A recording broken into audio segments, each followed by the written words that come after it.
بەلاغی کۆتایی کۆنگرەی چوارەمی کۆمەڵی دادگەری کوردستان جەخت لەسەر بنەمای برایەتی و یەکڕیزی هەموو ئەو هێزانە دەکاتەوە کە هاو ئامانج و خوازیاری خزمەتن بە گەلەکەمان. وەکو هەمیشەش داکۆچی کردووە لەسەر پێکەوە ژیانی ئاشتیانەی نەتەوەیی و ئاینی پێکاتەکانی کوردستان، وەکو بنەمایەکی کاری با کۆمەڵ و چەسپاندنی ئەو ڕاستەی کە نیشتیمان ماڵی هەمووانە و هەر کەسێکی شتیایدا شایستەی ژیانی ئازاد و شکڵمەندانەیە.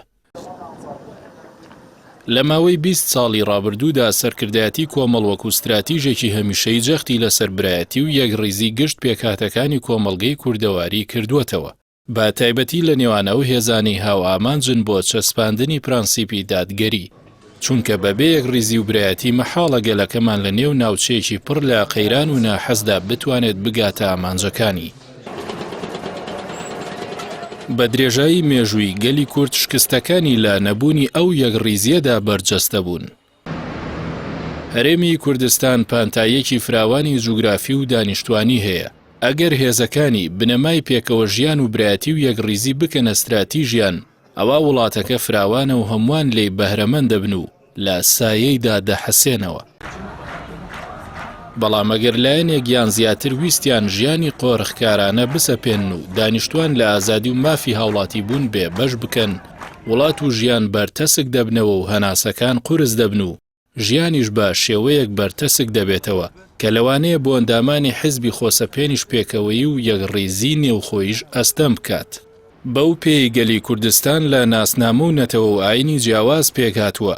پێکەوە ژیانی ئاشتیانی ئەو پێکاتانی هەرێم هونەرێکی گەورەیە. بۆیە بەلاغی کۆتایی کۆنگرەی چوارەمی کۆمەڵی دادگەری کوردستان زۆر بەجددی جەخت لەسەر ئەو بنەمایە دەکاتەوە کە پێکەوە ژیانی ئاشتیانی نەتەوەیی و ئاینی پێکاتەکانی کوردستان بنەمایەکی کاری کۆمەڵە و ئەو نیشتیمانە بەهی هەمووان دەزانین و هەمووان مافی ژیانێکی شکۆمەندانە و ئازادیان هەیە. لەم کاتەدا کە ناوچەکە بەهۆی کێشەی نەتەوەیی و ئاینی جیاوازەوە تووشی قەیرانی زۆر گەورە بووەتەوە، کوردستان وەکو کەشتێکی ناو دەریای پڕ شەپۆلە، بۆیە گەیاندنی با کەناری ئارامی با پێکەوە ژیانی برایانەی گشت پێکاتە نەتەوەیی و ئاینیەکانی دەستەبەردەبێت تا ئازادیەکان بەرفراوانتر و گەشەیان زیاتر بێت، شکۆمەندی هەرێم و ناوبانگیشی لە ناوچەکە و جیهاندا باشتر و جوانتر دەدرەوشێتەوە.